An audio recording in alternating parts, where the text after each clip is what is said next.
coming to you with another video. Today is going to be chocolate covered goodness goodies. Good. So basically I have an office event tomorrow, and the theme of the office event is summertime sweets. So I thought, what better time to make some chocolate covered fruit, semi-healthy, not really, but what better time to make this. So basically I'm just going to kind of show you how I make my chocolate covered fruit. So the ingredients you're going to need today, I'm going to do pineapple, strawberry, and banana. And so part one, phase one, is going to be the prep. What you need to do is very important to rinse your fruit off and allow your fruit to dry. So I've rinsed my strawberries off and I'm laying them on a paper towel to dry. I've also individually kind of patted them down. The water does not mix with your chocolate. It won't stick, so you'll have issues. So you really want to make sure that your food is dry. For the bananas, I've taken the bananas and basically just cut them up in little diagonal cuts. You can do it however you want. So the bananas is another thing that's kind of weird. Because of the mushiness of the banana, the chocolate will not stick to it. So you're going to take your bananas and you're going to let them sit in the freezer. And I usually let them sit in the freezer for about an hour to 2 hours, just depending on the width of the banana. So I've already cut that up, and I'm going to put that in the freezer. And then for your pineapple, you could do your pineapple either way. You could actually cut the pineapples out and basically cut the pineapples out and make and let it sit and dry it off with the paper towel, or you can actually freeze it if you like that frozen kind of pineapple treat. So I'm just going to kind of show you a trick on what I do to cut my pineapple out. I'm trying to be fancy. You can cut your pineapple out in whatever method you want. You can have regular chunks or squares, but I was trying to be kind of cute and fancy. So basically what I did is I took my pineapple to try to get the maximum use out of the pineapple. I've taken my pineapple and I've cut it in about, I would say, in about 1 inch width. And I cut it just straight down. I didn't peel it and core it. And from there, what I'm going to do is I'm going to take cookie cutters, and I use my small ones because I'm kind of making these as like a popsicle or kind of a pop type deal. So I'm taking my smaller cookie cutters, and I'm basically going to try and cut as much as I can. I usually, from a slice, I can get usually 2 to 3 cutouts from that. So I'm going to use my cookie cutter. I'm going to cut close to the core, so you'll get a little bit of the core, but that's where I'm going to insert the pop from. So I'm going to basically use my cookie cutter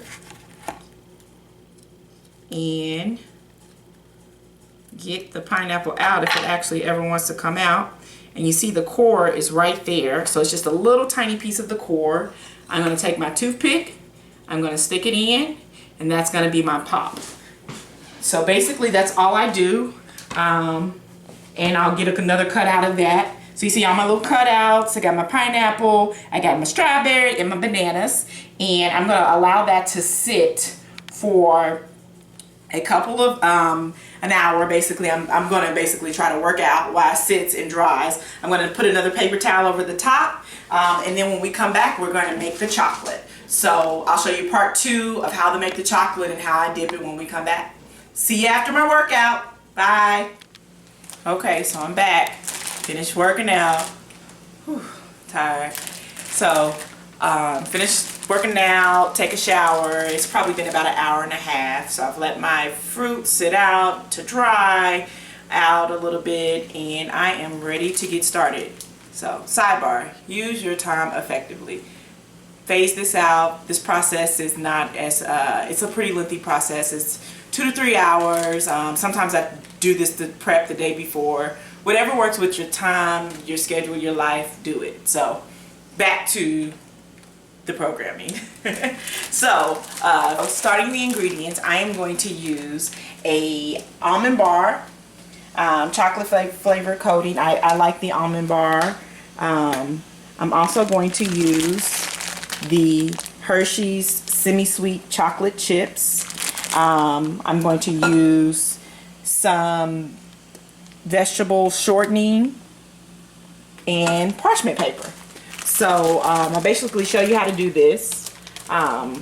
You can melt your chocolate any way you want, and you can mix any kind of chocolate that you want. It's a ton of different recipes. You can go dark chocolate, you can go chocolate with a little seasoning in there, you can do whatever you want. This is the mix that I like. So I'll post my recipe in the comments box, but we'll get started. So you can melt chocolate a couple different ways. A lot of people use the microwave. I'm going to use the double boiler effect. You don't have to buy anything fancy to buy a double boiler or anything like that. You can just create it with what you have.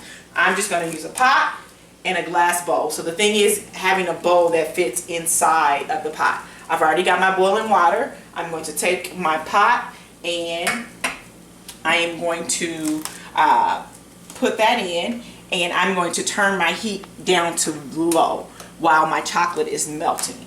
The double boiler will allow the chocolate to melt but not burn. So you don't want to melt chocolate directly in just a saucepan, because it will basically not melt correctly. So while this is melting, I'm going to use a full almond bar, about a half a bag of this, about a tablespoon of your vegetable shortening. While this is melting, I'll let this melt and I'll come back and show you what it looks like. Okay, so my chocolate is nice and silky and creamy. It looks delicious. One thing I forgot to mention is why I use shortening versus just melting the chocolate. I use shortening to make my chocolate have a thinner consistency instead of being so thick. As you can see, it's pretty thin. And I also use it to give the chocolate that nice glossy finish. You can use like a vegetable oil versus a shortening, but I mean, what do you want this to do? Harden up. And what does shortening do? Harden up. So that's why I choose to use shortening. Okay, so now that I got it all creamy, I am going to take my strawberry.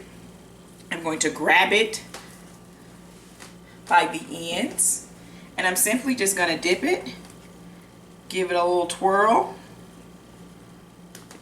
lay it on its back on the parchment paper, and that's it. So I'll repeat that process, and then I'll come back and show you how I do the other fruit that I'm going to do as well. So once again, strawberry, grab it by its end, take it, swirl it, shake off that excess chocolate, lay it on its back, and don't worry about touching it, because if you touch it real quick before it dries, the fingerprint will the chocolate will run down. So you don't have to worry about that. So I'll show you how to do my pineapples. I like to do my fruit in sections, so I don't like to mix. I like to do all the strawberries first, then I'll do all the pineapple, and then I'll do all the bananas. So I'll come back and show you how to do the rest. Okay, so I'm back. So I finished the strawberries. It took about 20 minutes. My finished product is, I made these strawberries, and as you see, I haven't even refrigerated it, and the chocolate is already hardening up. And if you really want to get kind of fancy with it, you can take some of the little sprinkles, and while the chocolate is still wet, and just kind of throw it on there just to give it a final finishing look. If you want to get fancy with it. That looks good. Okay, so moving on to the pineapple. Really quick, it's almost the same process. I'm just going to show you how I dip them and how I lay them. So I take one of my little pineapple pops that I made, and I'm only going to do half. I'm going to show you two ways. So I'm going to show you how you do it with just dipping half of it, just to give it that kind of fancy edible arrangement kind of look. And I'm just going to lay that flat. And don't worry about laying it flat, because the parchment paper will allow it to dry pretty evenly. And the chocolate won't stick to the paper. So that's doing one where I'm just halfway dipping it. And here's another one. I'm just going to completely dip it close to the end.